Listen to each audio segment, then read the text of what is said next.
open, you can't. So I have a really a serious question. These guys aren't serious at all.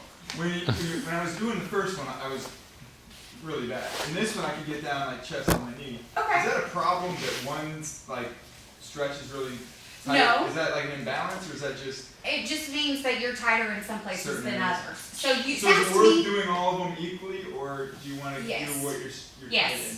So you would do, it should be kind of the same thing as like a strength routine, Alright. where you're doing some for maintenance and you're doing some to actually work on it further. Most of the poses are gonna help, like he was saying, well, this is supposed to be for my back, but I can feel it in my hip. Most of the poses are gonna stretch you in multiple areas, even though you're focusing on one more than the other. Does that make sense? So you want to make sure when you use your muscles and your joints, you want to use them through an entire range of the motions and all the different directions. You want to stretch that way too. Does that make sense? So you're going to go here and stretch, and here and stretch, and then you're going to go in the middle and stretch a little bit. Yeah. Yeah. And once again, so try not to do this. I don't care how hard your arms get up. Try to drop your shoulders and open the chest.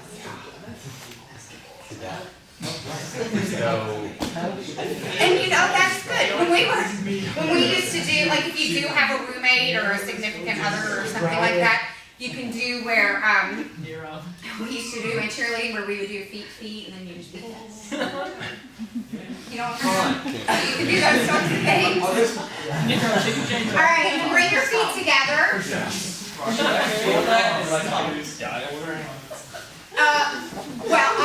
Yeah, we're going to talk about the chest in just a second. So what that means is that your chest is tight.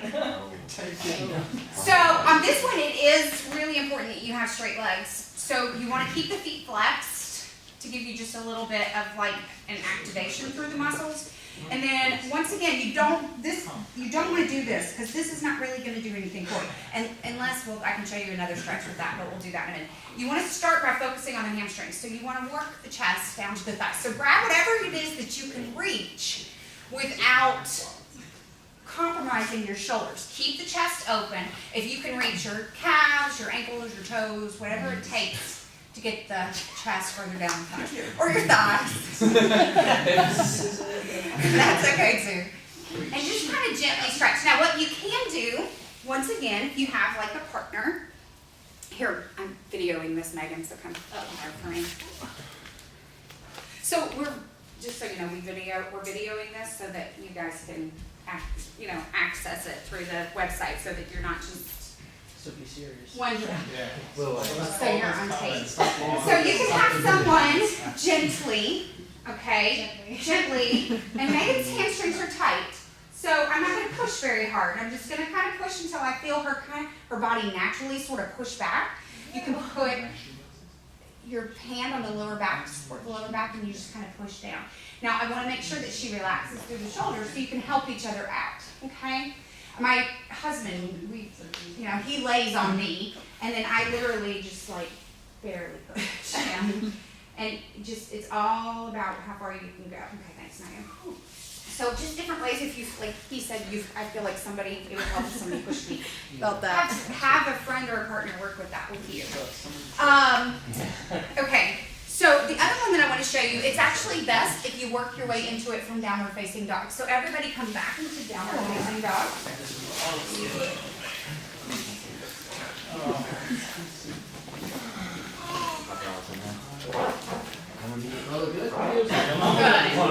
And try to relax your shoulders. I promise we're athletes.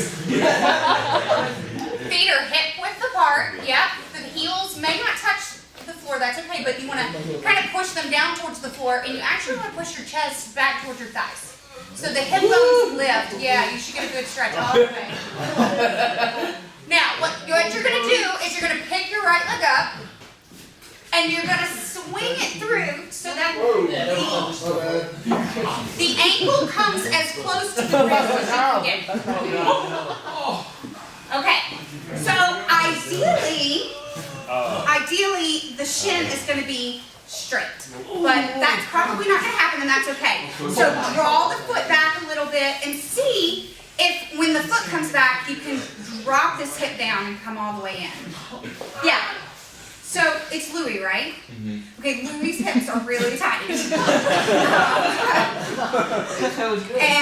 And so this, what happens when your hips are tight is your hamstrings overcompensate. Last year, Tracy had a hamstring injury, and she started doing this pose a lot.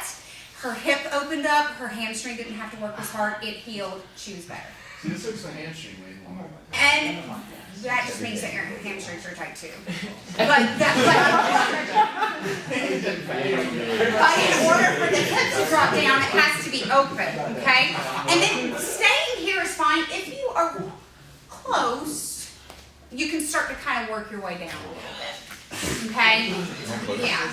But you don't want to put too much pressure on the area. So you should feel it not only in your hip, but you should feel it in that, once again, in that piriformis area. Okay? So you really want to, this is probably the pose that I would recommend that you do the most.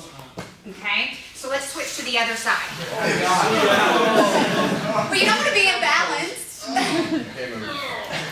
Okay, so left leg lifts a little bit, and then you just swing it through. Good. Now what is important is that the back foot, you're all the way on the top of the back foot. Don't rotate the hip open and be on the side of the foot. Make sure the front of the foot is all the way connected to the floor. Nick just brought up another good point. One side, he says, is way worse than the other. Very, very common. Which is one reason why it's important that you do both sides. Even if one's open and one's not, you want to do both sides to kind of make sure that you're equalizing. Okay. Yeah. Is it like a point Probably to have our knee outside of our hip Well, line, or the should it be inside of our hips? No, the knee is outside. See, my knee is outside. And while the, yeah. Now what happens though is, okay, I'm going to show you. Exactly. So the less open the hip is, the more this foot comes in. Yeah, so You how know, do you get it forward like that? Well, I wouldn't work on that until this hip started working my way down. So I'd start here and then work on putting the hip down. And then once you feel pretty open here and you feel like you can move, then you start working this foot more forward. Because watch, even my hip, it doesn't go down all the way. Does that make sense? How long? Okay, good question. I would do this pose, like maybe on days like tonight, where you go back to your room, you're doing the pose. I would hold it for at least 30 seconds. But again, you're not going to want to just go straight into this pose cold, because your hips and everything are going to be like, so I would kind of do the downward facing dog, warm up a little bit. I would do the thing where you lift the hip and you open the hip and work your way in, and then go into the pose, and then hold it until you feel like you maybe just can't hold it anymore. Does that make sense? Yeah. Okay, one more pose, and this one's kind of optional, I guess. I hate to use that word, but I don't want you to hurt yourself. So if you can sit, raise your hand if you can sit comfortably on your heels. Okay.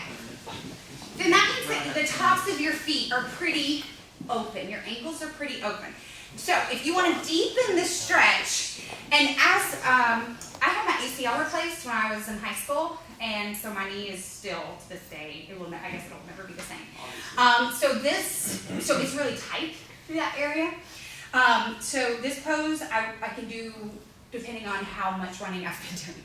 But ideally, you want to open your feet, not be on the edges, be all the way onto the tops, and then you can start to work your way down in between.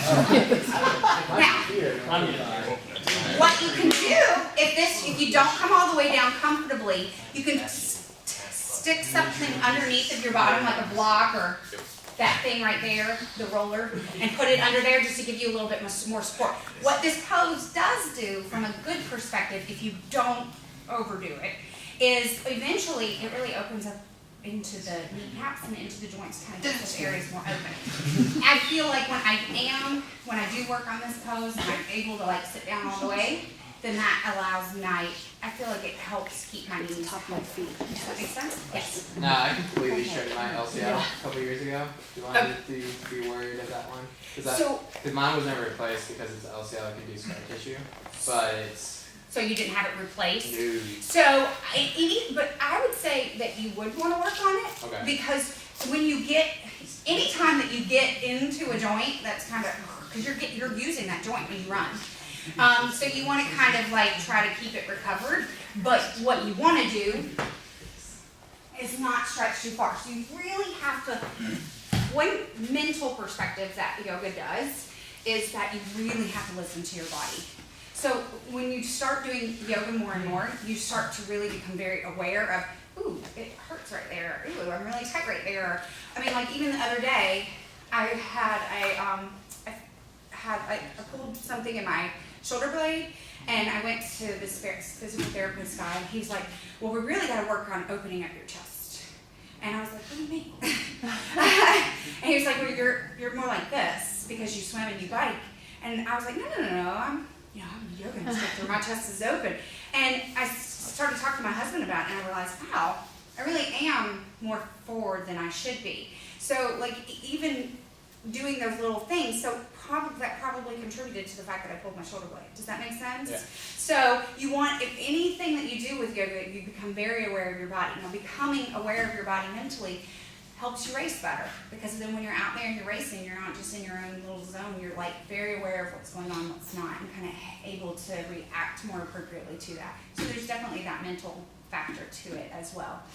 So in that pose, you would want to take something, tuck it underneath of your hips, and then that way it gives you like a lift, and so you're not stretching as deeply into the pose. I mean, I have people in class that put like 2 blocks, and that's perfectly fine. And then eventually, when I first started doing the pose, I had to use like a bunch of blocks. And then eventually, I can even, probably not today because I did a long run, but you can lay all the way down, and it goes really pretty deep in there. And then, one more, chest.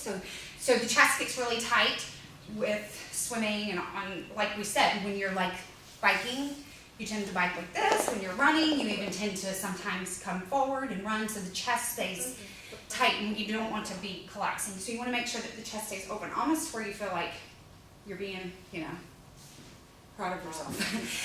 So the 2 things that I would recommend for opening through the chest is you want to take your fingers behind your back, interlace them, and like squeeze the shoulder blades together. Okay?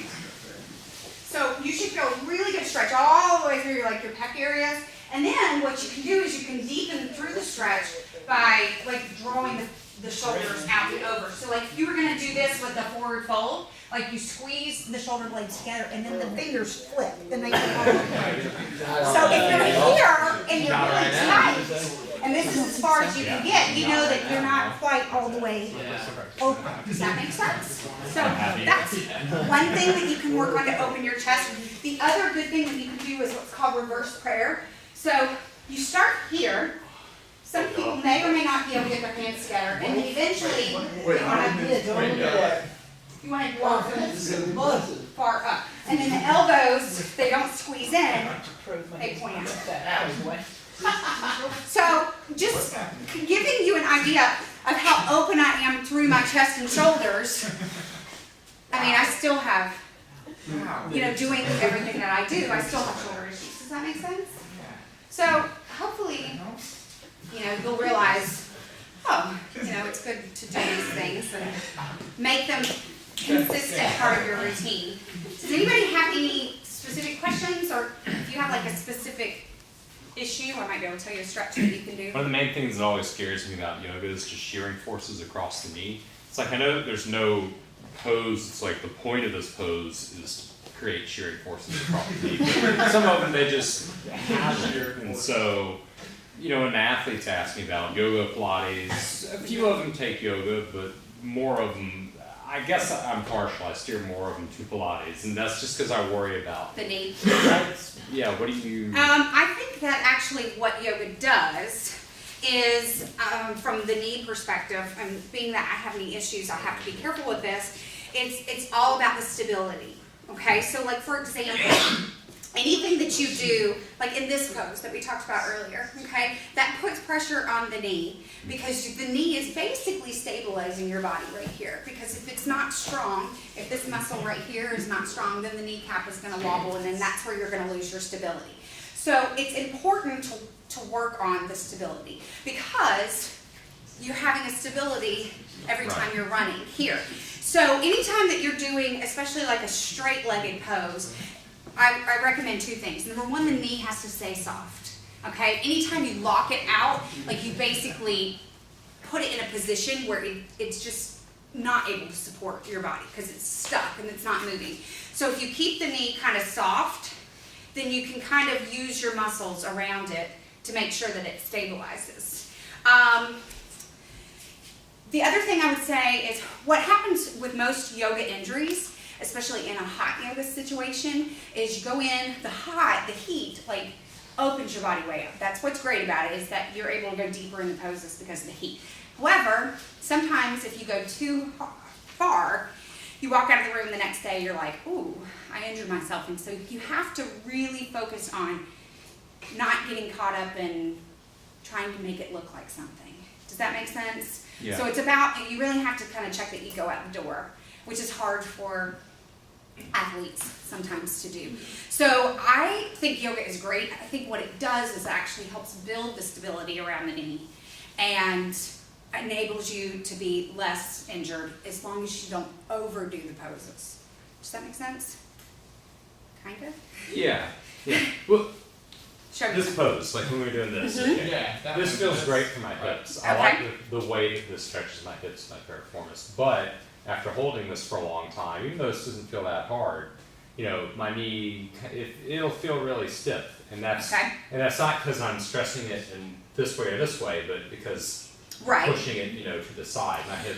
I would say that sometimes, I would say that means that your knee joint might be a little kind of tight anyways. Yeah. Which is probably the problem. So what happens sometimes is people come into a yoga class, they do something, and then they're like, oh, that I hurt myself in the pose, when actually the pose maybe just brought the injury to your attention. Does that make sense? Yeah. So the key is to just be careful. So you said if I hold it for a long time, so don't hold it as long. Yeah. And don't, I don't want you to sit here, cram it down. You want to make sure that you're comfortable. So you have to stay comfortable and open the whole time, which is one reason why for athletes like yourselves, I would probably recommend you not take a hot yoga class because chances are you'll overdo it. So it's better for you to do the poses like at home, is what I think. And then, what else was I going to say about the knee? Can't remember now. But yeah, you want to just kind of keep it gentle and open. And then if it starts to get stiff, then that just means that it's probably not as open as it needs to be. Does that make sense? Yeah. Pilates is more of like a core workout. Right.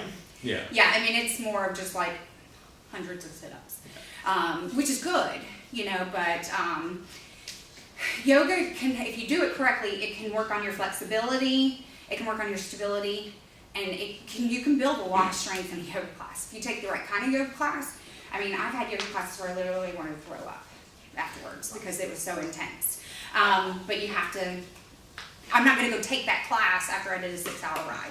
Right. Does that make sense? Yeah. So for you guys, I would say work these poses in a comfortable, gentle fashion into your routines in the way that I said. So dynamic warm-up, workout, static stretching at the end, and then maybe go home that night, do some downward facing dog stuff where you walk it out, and then once you're kind of open and stuff, then try to work in a little bit of the stretches gently. Does that make sense? Anybody else have any questions? Or any specific injury that they might want to stretch for? I mean, I'm not bashing yoga, but I understand the need for like some level of flexibility, but like, I don't understand how it translates, like being like really flexible translates. It doesn't. So the fact that I am what we call overly flexible, that means that I grew up as like a dancer and a cheerleader, so I could do all of those things nice and wonderfully, but that doesn't make me any faster.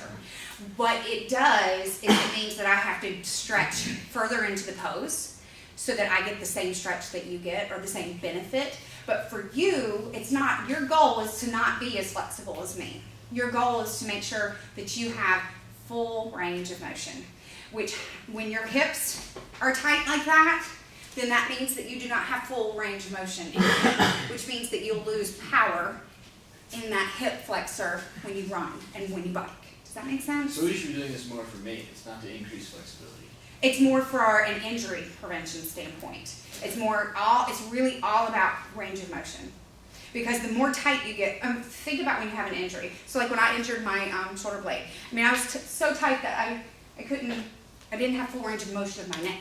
Because when you take a muscle and you injure it, it like locks up. So without that full range of motion, if you constantly are going out, you're training, your muscles are getting tighter and tighter and tighter, and you're not getting back into that full range of motion, you'll eventually, by the time you're older, you'll lose it. And then that will translate into speed and power. Does that make sense? Okay. Yes. Yours. Yes. I believe I'm pretty decently flexible going like frontal and backwards, Mm-hmm. but my lateral, that is not very flexible at all. How's that translate to triathlon speed? Same thing. So, I mean, Okay. it translates more from an injury perspective. So in triathlon, most of all the movements that we do tend to be in the frontal plane of motion because we're just going forward the whole time. But when we do strength workouts and we do things where we're constantly moving our joint, our bodies are made to move through all the ranges of motions. So if you constantly work only in one, it's kind of like if all you did was sit-ups and you never did anything to straighten your lower back, then what's going to happen is you'll bring an imbalance into your body. So your stomach muscles are going to be like super strong and they're going to pull this way. Well, the back is going to be weak. So it's not going to be able to pull you back here. So you're going to eventually injure your back because you have an imbalance where this side of your body is stronger than this side of your body. And then you'll injure your back. So if you're flexible and you're constantly training in that frontal plane of motion, you're doing your strength exercises in that frontal plane of motion, then what will happen is anytime you go to maybe do something to the side, I mean, even just like you drop your keys and you move to the side, you could end up like